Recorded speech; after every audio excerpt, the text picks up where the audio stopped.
Hello everyone, welcome back to another episode of WN Movie Talk Podcast. This week we are here to discuss the 1977 car crash road movie Grand Theft Auto.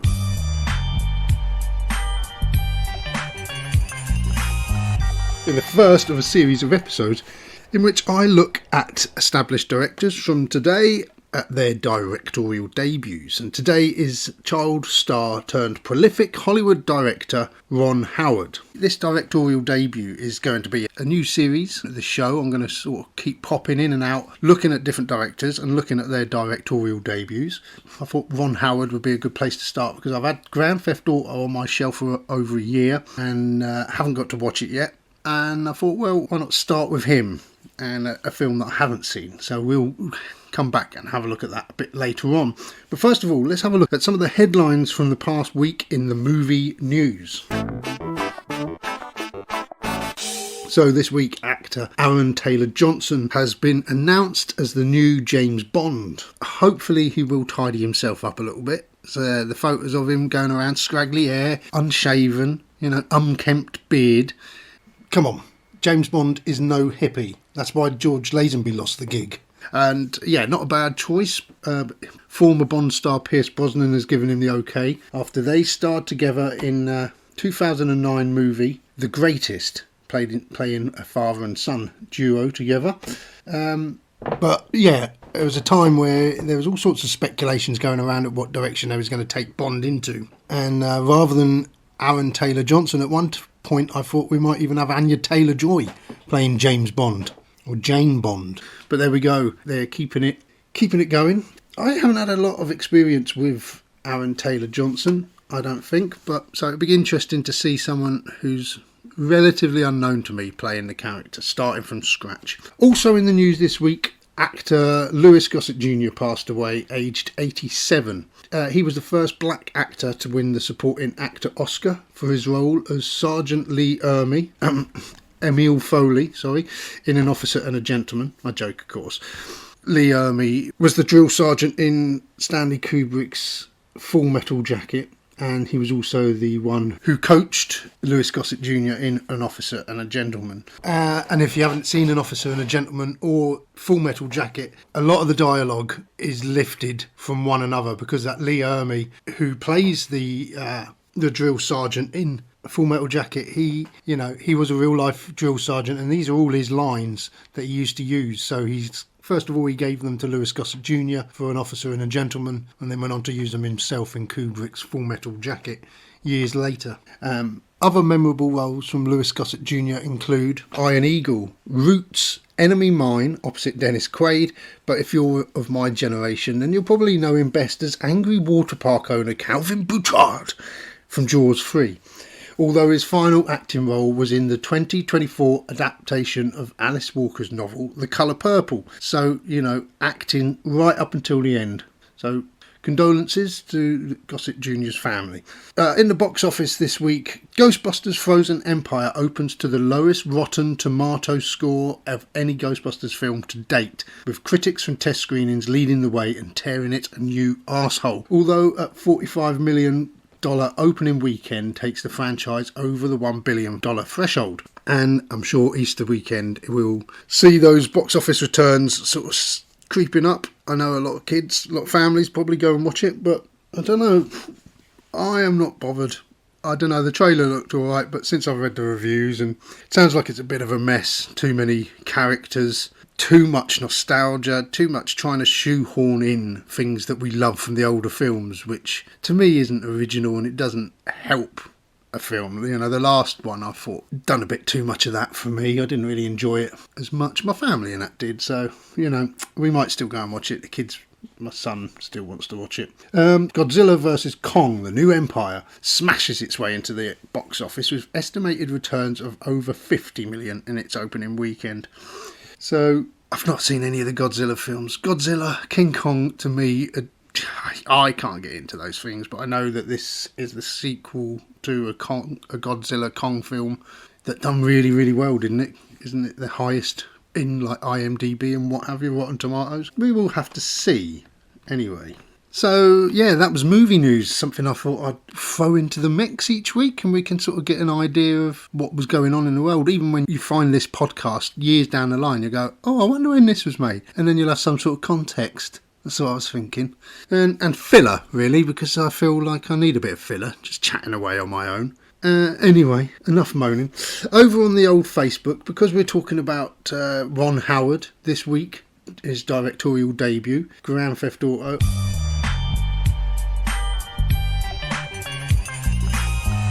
I asked the question, who are your favourite actors turned directors, over on Facebook at facebook.com/WN Movie Talk Podcast. Get over there now, find us, and you can join in the chat in future weeks. If you are new to this podcast as well, don't forget to like and subscribe and comment wherever you can. Give us a rating on whatever podcast platforms you're listening on. Actually, if you have several under your belt, go over and just give us a 5-star rating. That would be brilliant. Always helps us to get out to new audiences. Anyway, I won't keep banging on about stuff like that. So I said, who are your favourite actors turned directors, and which of their films do you consider the best in their filmography? Nathan Kent said, I'm looking forward to seeing what Dev Patel does with Monkey Man. Kenneth Branagh has done some solid films. His best is Belfast. Yeah, I saw the trailer for that Dev Patel Monkey Man the other week when I went to watch Saving Private Ryan, as I mentioned last week. He's doing what I call doing a Stallone, starring, produced by, directed by, written by Dev Patel. But, you know, good on him, making his own vehicle. It does look a bit too sort of high-octane action-y for me. I can't get into that sort of fighting action nonsense. But it does look good. I do like Dev Patel. I really enjoyed him in David Copperfield the other year. Actually, my favourite adaptation of any Dickens book. And that's actually one of my favourite Dickens books anyway, from director Armando Iannucci. Yeah, again, it hasn't done very well over on IMDb and that, but I really enjoyed the film. I thought there was some great casting in it. Maybe the colourblind casting rubs some people up the wrong way, but I think, you know, it's just a good bit of fun. Gives everyone an opportunity to play some of these classic roles, and they all done it really well. I did really enjoy it. It was quite an interesting look on it. Who else did we have? Chris Benton said the actor and director in A Quiet Place. Yep, John Krasinski. Chris, great. They were great films. I did really enjoy those. I need to watch the second one again. Haven't watched it since I watched them both at the cinema, back to back. And I don't know, has John Krasinski done anything else? I've not really looked into it.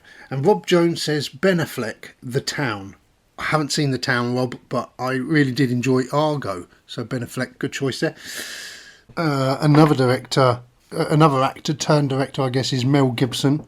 You know, he always tries to make movies that are, the themes are sort of grown up and the subject matter, but when you watch a Mel Gibson film, they're always quite schlocky. They're a bit far-fetched, a bit too over the top. My brother and myself have discussed on the channel Hacksaw Ridge, so if you want to have a look back at that one's maybe worth having a look at to see what I mean about Mel Gibson, really. Yeah, he doesn't quite pull it off as far as I'm concerned. I mean, his films have all been successful, but yeah, Hacksaw Ridge. I haven't seen The Passion of the Christ. I mean, that was a brave move, but God only knows what that's like without watching it. The first choice that came to my mind would have been Clint Eastwood. I mean, his career is prolific now as a director as well, isn't it? He's done a Ron Howard. I think his films, perhaps, there's a bit more meat and sustenance than there is in a Ron Howard film. I don't know what it is. There's something... Clint Eastwood's certainly a great director. But we're not here to talk about Clint Eastwood. We are here to talk about Ron Howard. And as I said, this series I'm going to be looking at directorial debuts of directors. So I'm going to basically be looking at their first film within the body of the movies that they've made. And we will have to see if this debut movie holds any traits or motifs or styles that we can recognise through the rest of their films. Now, I was looking up, doing a bit of research on this, and there was a big debate over on Reddit of whether Ron Howard is actually an auteur, whether he has his own style, and a lot of people saying, well, he's just just a puppet for the studios, and he does work well within the studio system. He probably is one of those people who's so easygoing that he doesn't want to rock the boat. But that being said, he has made some cracking films and some prolific movies. And although, maybe you would put a Ron Howard film on and not recognise it as a Ron Howard film until you saw his name pop up in the credits, there are always some sort of signs that it is a director. There's something, in the content perhaps that he strayed towards, or characters, or, so there is things that we can look at and discuss through here. I know that like I said, he does work within the studio system. He is one of those rare directors who loves to test his films in front of a live audience to help tweak it and delete bits or rewrite, reshoot. A lot of directors sort of hate any sort of interference with their work, but Ron Howard's he's a easiest going guy in Hollywood, perhaps. So, Ron Howard, very varied career. He's done films of a serious and dramatic nature, such as Apollo 13 and A Beautiful Mind. He's done more light-hearted, fantastic films, such as Splash, Cocoon, Willow, Grinch. He stepped in to help recover Solo, a Star Wars story. He's done movies such as Ransom, Parenthood, the Da Vinci Code films, Frost Nixon, Rush, 13 Lives. Absolutely an endless amount of movies that this bloke is churning out. Since he started, he's never really stopped. He's had collaborations with actors such as Tom Hanks and Michael Keaton and Russell Crowe, and writers such as Lowell Gans and Babaloo Mandel, who were the writers for Happy Days, who he brought on board when they was writing Night Shift, which was his first film collaboration with producer Brian Grazer, who they would later on go on to create Imagine Entertainment, which they formed in 1986. So some of my favourites from his filmography. Splash was always a favourite as a child. I haven't watched it in many years. Cocoon I rewatched recently. Thoroughly enjoyed that. A Beautiful Mind. I think that was the first film he won the Best Director at Oscar for. That was really good. Apollo 13. Proper gripping, on the edge of your seat stuff. Frost Nixon. Ransom was a good one. An underrated classic, I think, is Ed TV, and I listened to another podcast, and they recently done something similar here with Night Shift. They looked at Night Shift and then went through Ron Howard's filmography, and they gave Ed TV, one of them hadn't seen it, one of them sort of dismissed it as being a sort of a copycat version of Truman Show, but to me, I think that they're completely different films. You can't compare the two. I know they got compared, they was released around similar times, but that's only, to me, that's evidence of the zeitgeist of the time. What's going on in the world at the time. We was on the edge of reality TV, and it's actually, Ed TV is a remake of a French film, so it's not completely, it's not copying at all. I used to really, really like Ed TV when I was a little bit younger. That being said, I haven't watched it recently. It was the first film I remember seeing Matthew McConaughey in. That's how long ago it was that I watched that. But I haven't watched it again recently, so I can't really say if it is as good as I remember, but I wouldn't mind watching it again. Me and Nath almost did watch that when we done the Truman Show back along, but we ultimately just did the Truman Show on its own, which I think is good. They shouldn't be compared. They're not from the same source material. But to me, Ed TV, it was a good precursor of sort of the YouTube generation that's turned up, people filming every aspect of their lives, throwing themselves headfirst into, the limelight. I thought it was quite a good film myself. But anyway, Grand Theft Auto, the movie.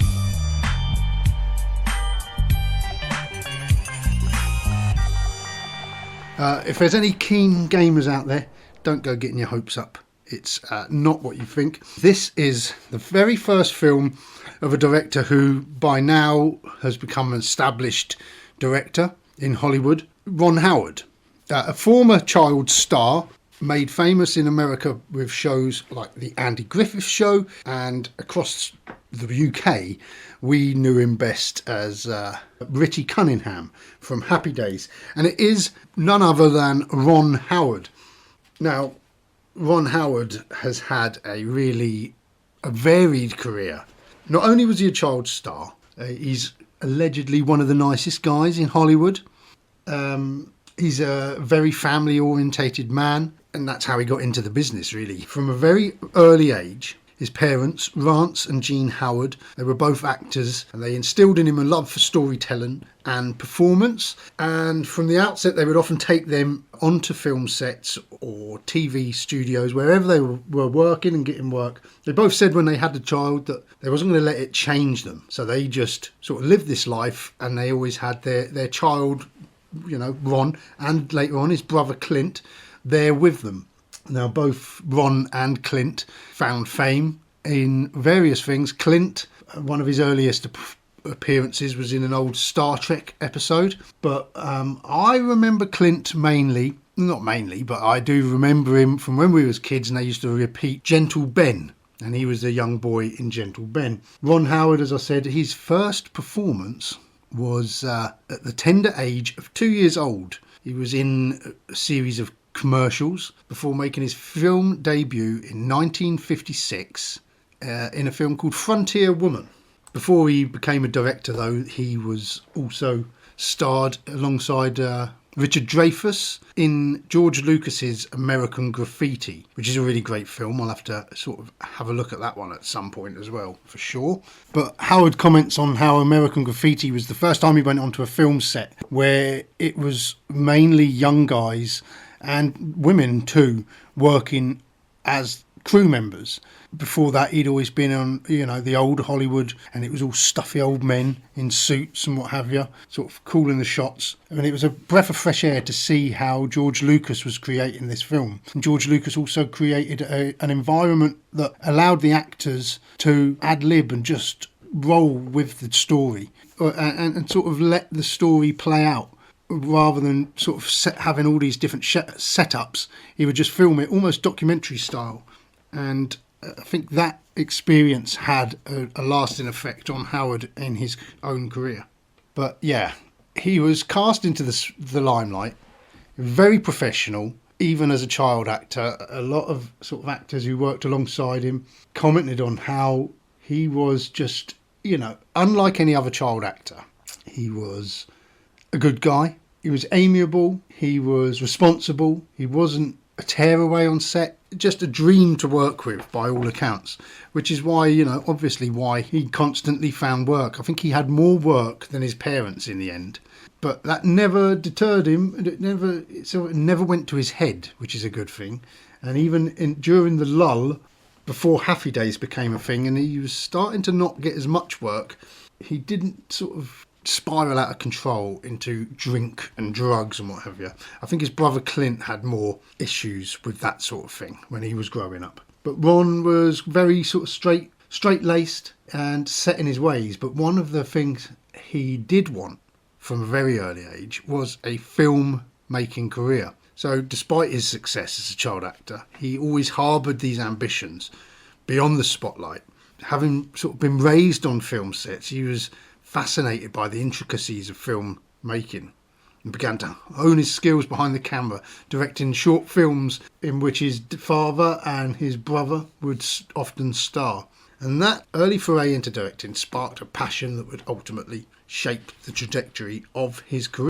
His first film, Grand Theft Auto, which we'll get onto in a bit, was produced via Roger Corman, king of the B movies, and his company New World Cinema. Now, Corman played a pivotal role in shaping the landscape of Hollywood cinema as we know it today, really.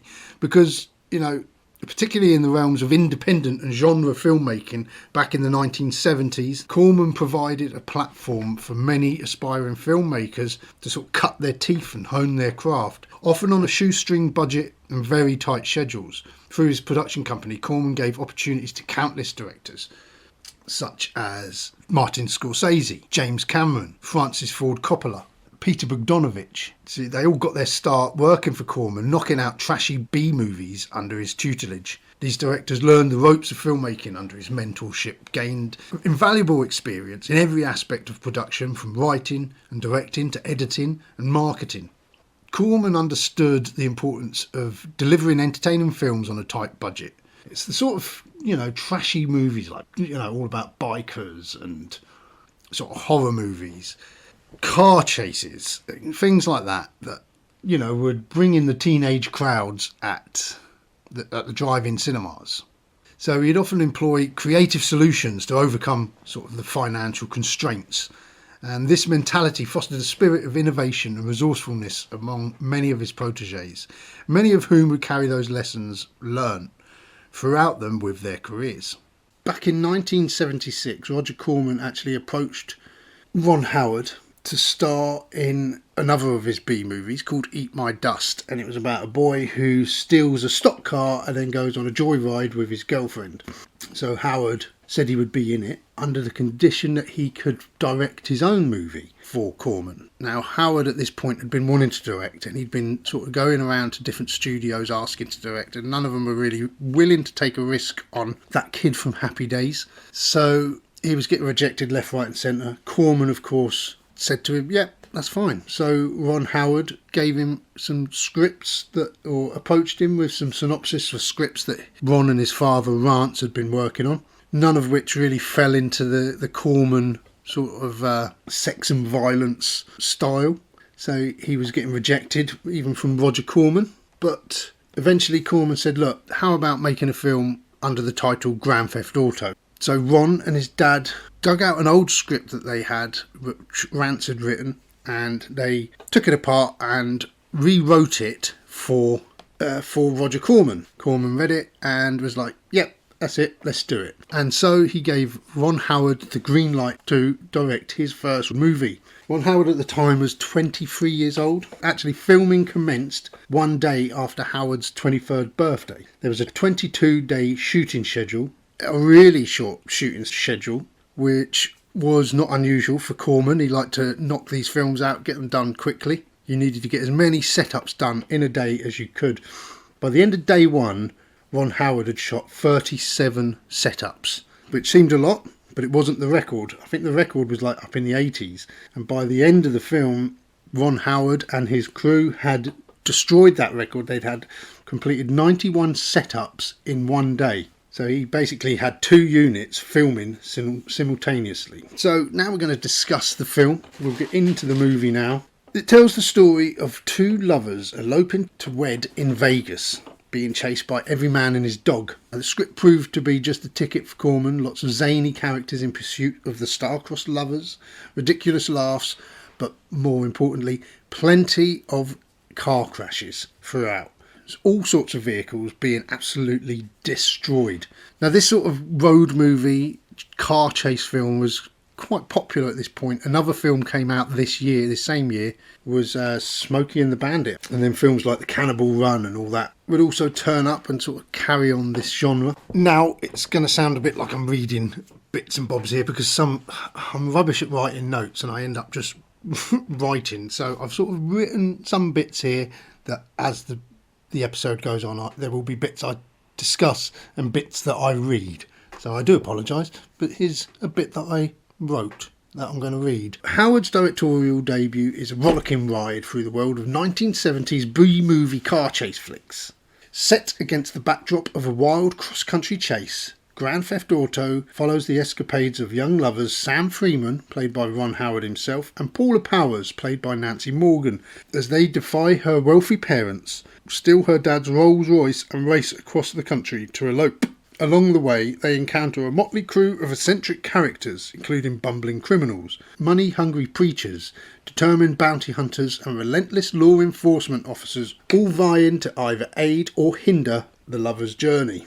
From its high-octane pursuits to its witty dialogue and slapstick humour, the film channels the spirit of its predecessors. Howard's direction infuses the proceedings with a sense of youthful exuberance and a keen eye for kinetic action sequences, all edited together by another Corman protégé who went on to do better things. Director Joe Dante sat in the editing booth on this one. He'd later go on to make films such as, his most famous films, I suppose, are the Gremlins films. He also done Piranha for Corman. The film showcased Howard's knack for blending humour with high-octane action, setting the stage for his future endeavours as a director, and gave his father, Rance, and younger sibling Clint both the opportunity to also shine in minor roles in the movie. So the movie starts with young Ron Howard playing Sam Freeman and his girlfriend Paula Powers approaching Paula's parents, Bigby Powers is her father, and he's like running for senator or something like that. So Sam and Paula approach the parents. They want to get married, but they don't want to leave Paula's parents out of it. They're not trying to usher them out. They'd rather they knew their intentions. But Paula's father has other ideas. He's got her lined up to marry into a wealthy family, the Hedgeworth family, and he wants her to marry the son, Collins Hedgeworth, whom they refer to as her fiancé. But instantly, as they tell the parents what's going on, they are horrified, and the dad just shouts, "Get out of my mansion! Get off of my estate!" It's typical of Ron Howard, I suppose, to have these teenagers approach the parents doing everything by the book. You know, Ron Howard was married at a young age to his wife Cheryl. I think at this point they'd already been married for like 3 years, and very family orientated man, as I said, Ron Howard.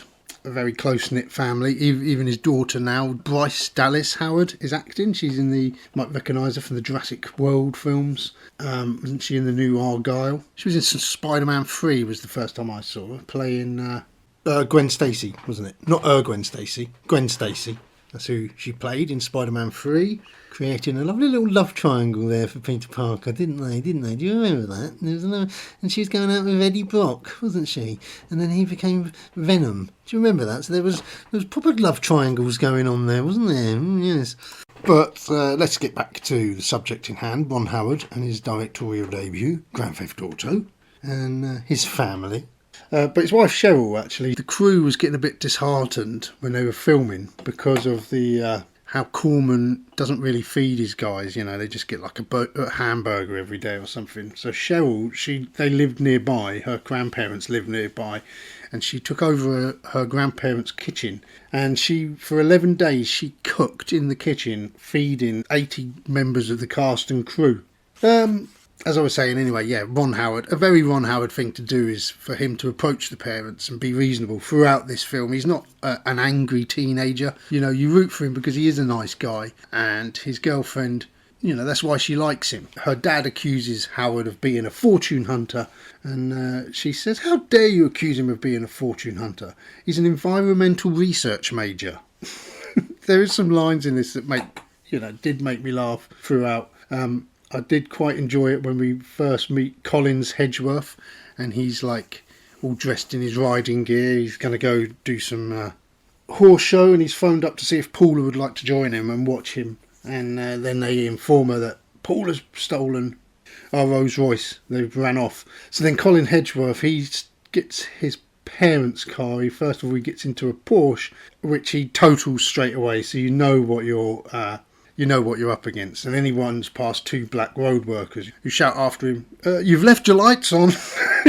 After this Porsche is like completely totaled. And all the way through this film, he's dressed for dressage. You know, he's got the riding crop and the helmet. And it's quite funny. But he goes off chasing after them. And then Collins phones up the local radio station and he tells them of his pursuit, chasing down this Rolls Royce and his kidnapped girlfriend, and puts out a £25,000 reward for anyone who can help bring them down. And then Mrs. Hedgeworth, she hears that her son's in danger, so then she steals a beetle which belongs to one of her manservants. I think it's like her butler, and it's like a VW beetle that she steals from her butler. And then he says, "Some brothers just stole my wheels. I'm not taking that shit. I'm going to the police." So then he calls the police, and then the police are after the mother. So you can see how it all sort of snowballs from there. But then it's when Collins phones up a radio station and offers a £25,000 reward over the radio that then other people start to show an interest, including two sort of, I don't know if it's a stock car, they got this little racing car that they're working on. And this is where we first meet Clint Howard, so Ron's brother. Now, Clint Howard is a bit of the comedy relief.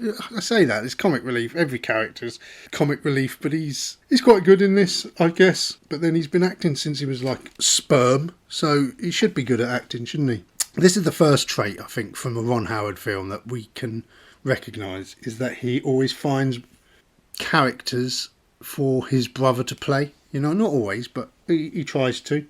And his father turns up in this again as sort of he's the one tasked with sending all the bounty hunters out after the couple, hired by Bigby Powers. Bigby Powers, his character is so sort of egotistical, he's so set in his ways for his own self-gain that you wonder if he's more concerned about his daughter being swept away or whether he's more concerned about the Rolls Royce being stolen. And, you know, as he's telling Rance to go and capture them, he's usually more concerned about the car coming back in one piece than his daughter. You know, it is the ultimate status symbol, this old Rolls Royce. And, you know, Powers, he's trying to make a big impression. I think the idea you get is it's newfound money. They're not a rich family, but they're getting there, and he wants to become governor of the state that they're in. And that's why he wants to marry into that family, and then he'll have a lot more influence and backing, political backing. So, yeah, so that's why he calls his associate Ned Slinker, played by Ron Howard's father, Rance. I hadn't really been aware of Rance Howard until I was watching The Burbs for the first time, as you can find my episode of the films I own that I haven't watched yet, where I watched The Burbs, and there's a policeman in that, and I thought, I recognise that bloke. He looks like he could be related to Ron Howard, and then I googled it, and it was Rance Howard. So that was the first I was aware of Ron Howard's dad. But Joe Dante directed The Burbs again, so he's, as I said, he's the editor here. So family tie, a close friend to Ron Howard. And it was the first film from Imagine Studios, Imagine Entertainment. So, you know, we'll produce this film, but you have to have my father in it, Joe. All right? That sort of thing. Giving his dad a job again. Anyway, back to the film again. So, already, you know, it's getting bigger and bigger, the amount of people that are out there on the road chasing them. So at this point, Colin's stolen another car and he crashes out, and then he ends up in a truck, vehicle number 3. And as he does this, his mum puts out an award for his rescue because she just wants him home safe. She doesn't want him out chasing. So she phones up the radio station as well, and she puts out an award for $25,000 to bring her son back safely. And then she steals another car. She cuts across the road, causing another car crash where she cuts in front of traffic, and then one car swerves to miss her and just completely takes the roof off of another car. So constantly through this, there is constant smashes and crashes. It's all right if you like that sort of thing, but it does wear very thin because it's relentless from the word go, but there's not a great deal of sort of pacing. Once you're in it, and it's just like an hour and 20 minutes, not a long film, but an hour and 20 minutes of constant car chases. But then the mother, she's crazy driver, and she ends up crashing straight into a tree next to a preacher who runs up to her and says, "Have you made a commitment to the Lord?" And she says, "Yes, my husband gave at the office." It's like silly little lines like that I did quite appreciate. And as the cop's trying to arrest her, then the preacher goes and steals the cop car. And he's caught wind of the £25,000 being offered. And so he takes up the chase as well. So when someone's asking him, "What are you doing? You're stealing the car." $25,000 buys an awful lot of Bibles. So the cop, then he's left with the church bus. On the side of this bus it says, "Christ is coming, so are we." So he goes to commandeer the vehicle, and then the elderly driver of the bus turns to him and says, "Piss off, pig."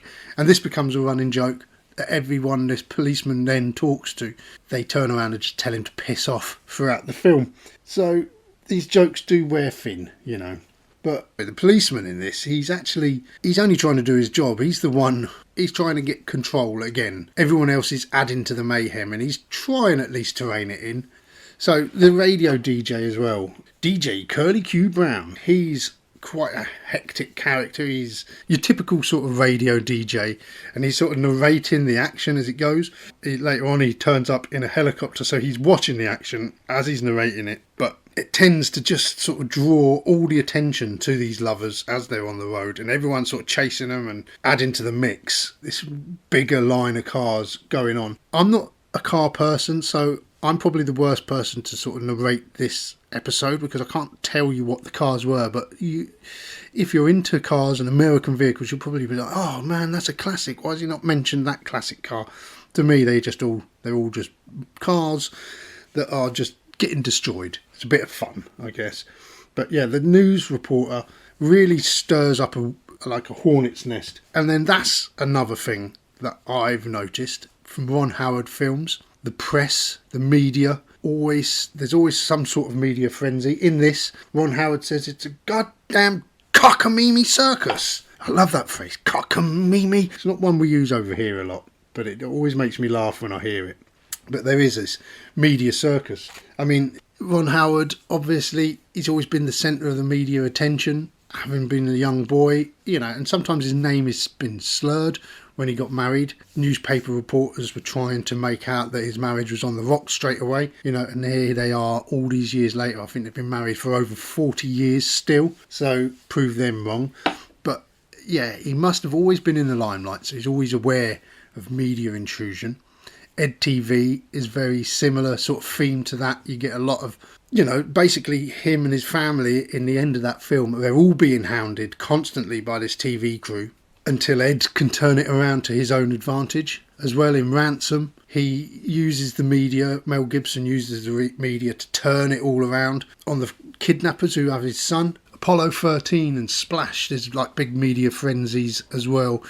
Once it's doom and gloom in Apollo 13, then all the media pitch out on the lawn waiting for this tragic moment, So it's something that does occur in a lot of these Howard films, the press and the media. And it certainly showed up here. But yeah, Paula, they've got a car phone, and she phones up the press to sort of try and deter them and to get their side of the story across. And Collins hears it on the radio and says, she's under hypnosis. Why would she not love me? She sort of says that Collins is a bit of a buffoon and she's trying to get the people to lay off them, but it doesn't really work. It just helps to sort of whip up and escalate the sort of media frenzy. There's some great lines in the film where there's different crashes, and there's one bit where someone crashes through a chicken coop at the side of the road, and the farmer there shouts out, "Goddamn chicken fucker!" I love all that profanity. The old-fashioned swearing in movies just used to make me laugh.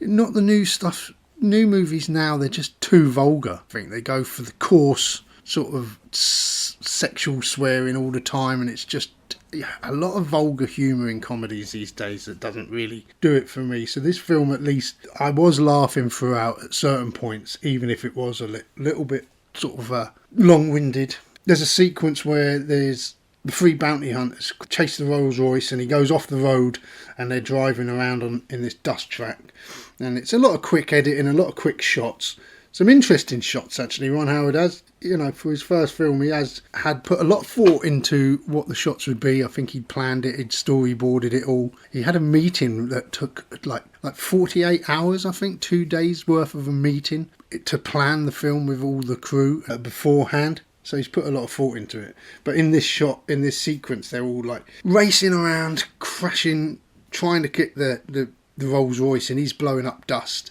And it's really quick edited. A lot of this is really good, looks really good, but then what I can't stand in all these films is where they speed up the footage and it obviously looks speeded up. And shots like that sort of always let this sort of film down. But anyway, it ends with, you see the Rolls Royce leaving this dust cloud, and as the dust cloud settles, you see these three cars, and they're all just smashed, mangled together. It's at this point I was sort of thinking about other directors who've made their first debut movies. Although Spielberg's first film was Duel, it was actually a TV movie. It wasn't his first cinematic release, even though it did get a cinematic release across Europe. They went back and they added an extra 20 minutes. So it was his first theatrical picture, but not his first theatrical assignment. His first theatrical assignment was the Sugarland Express, which also tells of two lovers on the run being pursued by hundreds of cars. Starred Goldie Hawn and John Atherton. It's something Atherton. I've got a feeling it's John. He's basically Peck out of Ghostbusters, and the reporter, the bullshit reporter out of the Die Hard films as well. You'll recognise him. Usually plays a good bastard. In this, he's a really sort of sympathetic character. And Terrence Malick who would later go on to do Days of Heaven and The Thin Red Line, a really good one, and The Tree of Life. His first film was Badlands, starring Sissy Spacek and Martin Sheen as two lovers on the run again. So very coincidental, but that all these directors make their first film about lovers on the run. Anyway, I've gone off topic again. There's some great stunts in this film, and there's one stunt in particular where the helicopters keep coming down to block the car off, to block the road of the Rolls Royce, and they're just playing chicken with a helicopter basically, and then at the very last minute the helicopter lifts, and they do that a couple of times. So, you know, not afraid to take risks with stunts. Exactly the sort of fodder that I'd imagine Corman loves to push into these B-movie films. I talk about Corman, but I've not actually watched a lot of Corman's films. I have actually seen Peter Bogdanovich. I don't know if it's his first film, but it's a film called Targets. That was a really good film. I think it might be his debut. Apart from that, I've watched the original Little Shop of Horrors, but not watched a lot of other Corman films, if I'm honest. Anyway, the radio DJ now, by this point, he's in the helicopter as well, and he's, as I say, he's more of a hindrance than a help. He's sort of stirring up this narrative, backing the lovers, but also encouraging this chase. They meet some dynamite slinging yokels, which also starts notching up the stunts in the movie as they're sort of throwing dynamite into the back of cars, and then the next stunt you'll see a car leaping over other cars and exploding in midair, you know. So they really are ramping up the stunts as the movie goes on. And there's a really nice shot actually of Rance Howard leaping from a moving vehicle, and he opens the side door of this van, and then you see him just sort of pose. It's all done in one shot, so there's no camera trickery. They're moving along a road. They're probably not moving as fast as it looks, but you see him sort of brace himself and then jump off, run, and then face plant the dust. But yeah, it's some great little stunt for his dad to pull. I mean, it's unusual, isn't it, for father and son teams, you know what I mean? But Ron Howard, his career overtook his father's as a child, but they're that close, tight-knit family that he relied on his father to help to adapt the screenplay, and he's always wanted to offer them roles in films and stuff. So, you know, as the film goes on, the news crew have also sort of joined in the chase. So you got the radio lot on the air, but you got the news crew now filming the chase. And then accidentally, the couple enter a demolition derby in the Rolls Royce for the massive finale. It's basically a fucking massive free-for-all with all these cars just trying to attack the Rolls Royce, which is exactly what happens. You know, it's more crashing. It's about 10 minutes in this sequence, I guess, and then they abandon the car, and you just see every single car in that arena just piling in and destroying this Rolls Royce. So, you know, they really are just taking these classic cars and just completely demolishing them for entertainment value, which is a bit heartbreaking, really, I guess. But, you know, I'm not precious about cars, and the Americans love blowing things up, don't they, and destroying things. So this was exactly the sort of the stuff of dreams, I guess, for a lot of American audiences back then, especially the younger ones. Now, one of my favourite car chases in a film is in Blues Brothers. There's some great car chases throughout that, but the film has a lot else going on. So it comes to the car chases, they're set pieces, whereas this is, like I say, it's just car chase after car chase after car chase. They're really well done. They're really well handled, all these stunts, but it is relentless. The fact that it goes on so long just doesn't help at all, really. You know, it doesn't keep you entertained as much as sort of it was a turn off. It got a bit boring. But the film ends with basically the kids, now they're heroes, and the whole audience are just cheering for them, and they escape, and they do reach the wedding venue, and they get married, and it's a happy ending. So basically every single person who's turned up in this film is all getting arrested at the end outside this demolition derby. There's a big crowd, people are getting arrested left, right and centre. The couple escape, but you see Collins Hedgeworth and his mum meet up, and she's like, "Booby!" and it's really sickly how she sort of adores him, and she's comforting him and basically says, "Don't you worry about that girl, she comes from a trashy family." And then Paula's parents overhear that, And then he says, oh yeah, and you got a fat ass or something. And then they start getting into a fight. And he basically just knocks Collins out. Paula's dad knocks Collins out and then says, oh, that bloke's a bit of a dick anyway. Our daughter's probably better off without him. She's probably better off with the other guy. So nice Ron Howard happy ending. He gets the girl, he gets the parents on side. All's good. So yeah, they get married. The chaplain at the wedding, he basically gets them to say their vows and then says, and can I have an autograph? You know, by this time they are famous, thrust into the limelight. And as they leave the church, then the hotel manager also says, we would like to offer you our free honeymoon suite, and gives them all the VIP treatment for their honeymoon. So what a happy ending. So another sort of theme in some of the Ron Howard films I've noticed is the theme of escape. Obviously here Paula is trying to escape the trappings of this sort of wealthy family, and you know, she's trying to break out on her own. But yeah, people escaping is definitely a theme featured in Ron Howard's movies. Escaping the mundane in search of the extraordinary. Night Shift, the lead character in that, escapes his sort of reclusive life that he has and becomes a better person. Tom Hanks at the end of Splash, or the elderly people at the end of Cocoon, escaping their own lives to go on these fantastic adventures. So there's certainly themes that I've noticed that we see in this that recur through the films, the later films of Ron Howard.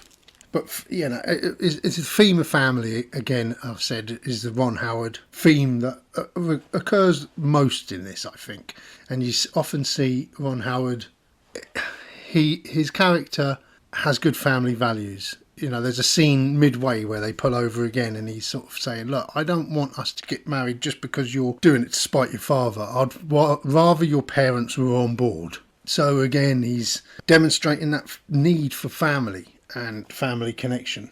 You know, in one of his first, I think it was the first film he directed for Imagine, was Parenthood.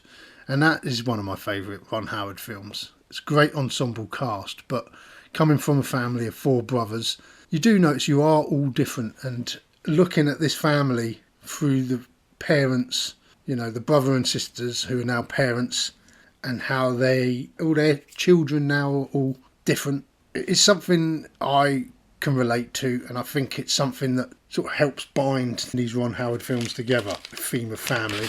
So also in this movie, I guess, is the underdog story, and that's another thing that we see a lot of in Howard's films, the underdog. You know, Tom Hanks's character is a bit of an underdog in Splash.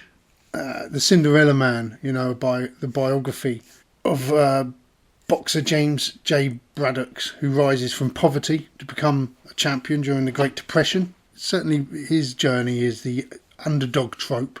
The theme of romance is evident in a lot of Howard's movies. A Beautiful Mind, you know, that's where ultimately Nash's character, played by Russell Crowe, finds a lot of his strength in his relationship with his wife. I don't know, sometimes you think, are you clutching at straws, looking at what does resonate? But, you know, is Ron Howard someone who has a style, again, is up for debate.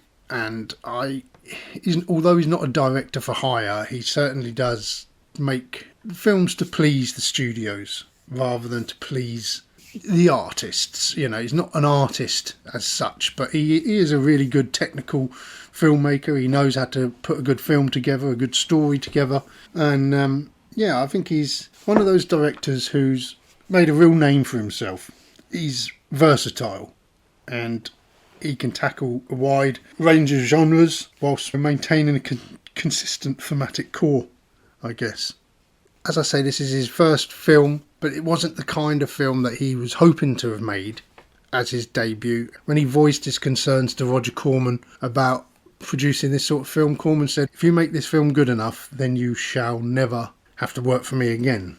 And true to his word, he didn't. So, you know, Grand Theft Auto does serve as a fascinating entry point into Howard's filmography. It offers us a glimpse of the director's potential and hints at the eclectic mix of projects that he would undertake in the years to come. Whilst it's not his most renowned or polished piece of work, it is entertaining and I guess a nostalgic relic of a bygone era, celebrating the anarchic spirit of the 70s, the thrill of the open road movies. But throughout the 80s and 90s, Howard continued to solidify his reputation as a versatile director. As I said, he partners with Brian Grazer to create Imagine Entertainment, helming a diverse range of projects. But yeah, through the range of movies that he produced, he's demonstrated a keen ability to connect with audiences on an emotional level, whilst delivering compelling narratives in a whole variety of content. His commitment to his craft and his collaborative spirit have earned him the respect of his peers in Hollywood, and he is known for fostering a supportive and creative working environment on set, allowing actors and crew members to thrive and excel. No one's suggestions are considered unimportant. He's always open to sort of listen to others on the film sets. And, a lot of people have said that they enjoy working for him. I think Russell Crowe, when he went to work for him on A Beautiful Mind, he was known for being a bit of a bad boy at the time. And he said, yeah, I'm going to have to rein it in for this director. He knew that he was going to have to just behave himself. So Ron Howard, he's still about, he's still kicking about. He's in his 70s now, I think. So not the young child actor that we know. You usually see him now, not with his red hair, but always in his baseball cap and beard. He always looks ill, doesn't he? He looks like his AIDS has kicked in. I don't know, he always looks like he's on his last legs, sort of malnourished. But anyway, I'm rambling. So I guess that's all I've got to say on the subject of Ron Howard and Grand Theft Auto, a director's debut. So yeah, I'm not going to keep waffling on. So if you have enjoyed this, please find us on whatever podcast platform you're listening on. Give us a rating, leave us a review. It really will be appreciated. And I will try and keep this sort of consistent at the moment. I say this every time I say this, and then I don't make another one for like another 3 months. But there you go. I do love talking about films. I love talking about films to you. And if you've got any suggestions for films you'd like discussed, then please do email us at wnmovietalk@gmail.com, or as I said, find us on Instagram and Facebook, WN Movie Talk Podcast. But for now, thank you all for listening, and I will see you all again soon. Chase!